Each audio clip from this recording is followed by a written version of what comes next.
Actually, I volunteered to go to Vietnam.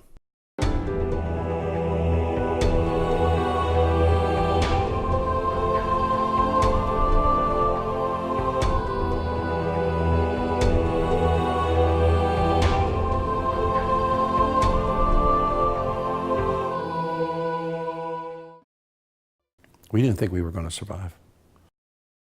We were just going to do the best we could until we couldn't do it anymore. Dearest Mother and Dad, today I'm feeling a lot better and I'm able to write this long-awaited letter. I'm sorry I did not write yesterday, but I've been in considerable pain and had to go through a series of tests and x-rays yesterday until they just about had me going through the ceiling. In the last 3 weeks, I've been in many long and hard battles and almost always outnumbered by the VC. To tell you a little about my job, I'm the 1st Platoon Leader in Charlie Troop, 3rd Squadron, 4th Cavalry. That is up until the 3rd of March. I had a platoon. That was the day I got hit, but I have never seen such carnage and bloodshed.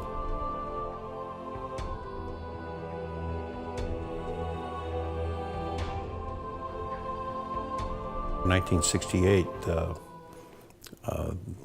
North Vietnamese Army kicked off their Tet Offensive, and it was the biggest battle of the war, of the 10 years or so we spent there. And we got alerted about 1:30 in the morning that Tan Son Nhut Air Force Base down in Saigon was being overrun, and we were about 20 miles north.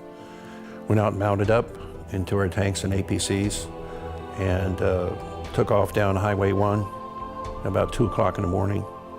And we got ambushed 3 times in that 20-mile stint. It was pretty scary.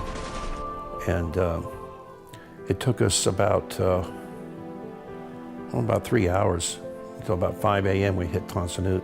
So by the time we got down there, instead of having 3 troops, we basically had a little less than 1 troop left. Over 2/3 of our unit was lost in the ambushes on the way, which was that was the enemy's plan, of course.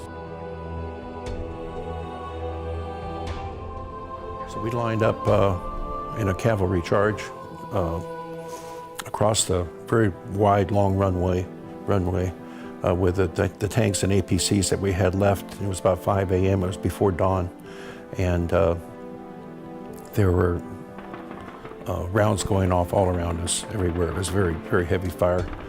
And we basically lined up with our 90mm tank guns, started firing canister rounds, which is like a big shotgun round, 90mm, and 50 calibers and 7.62s and M16s.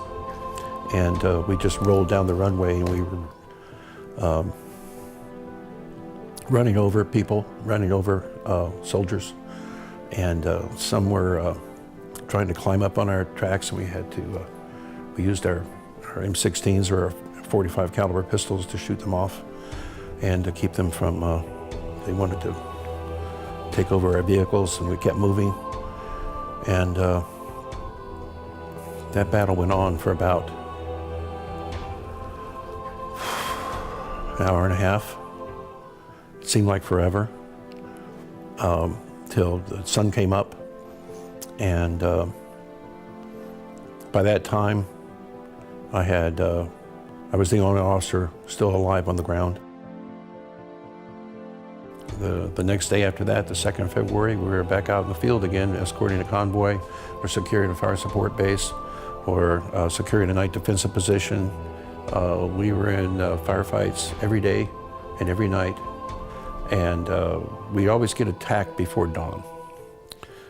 Never fail. We'd start out every time with one of our tracks being blown up by an RPG. And then all hell would break loose, and then we could shoot back. We'd keep fighting until we killed everybody. It was a long, hard, horrifying day. As the battle drew on, we kept picking up more and more men, heads, legs, arms, hands, pieces. All over the place. Men were plastered all over the inside of some of the APCs, and there was no way to get them out so that their family could have at least some remains. I've gotten sick many times at the sight of men dismembered and blown all to hell, and I believe I will continue to do so. is something I will never understand or become used to. I lost many good men.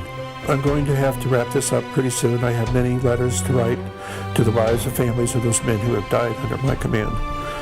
It is one of the hardest things in the world to do, and as a result, my fellow officers never bother. It is my firm belief, however, that maybe in some small way, I can bring some comfort to the hearts of their loved ones. They were all fine men, some just boys, who served me well, and I feel that this is the least I can do for them. I'm a very lucky man. The good Lord is watching over me, so your prayers are being answered. Please keep them up. He's listening.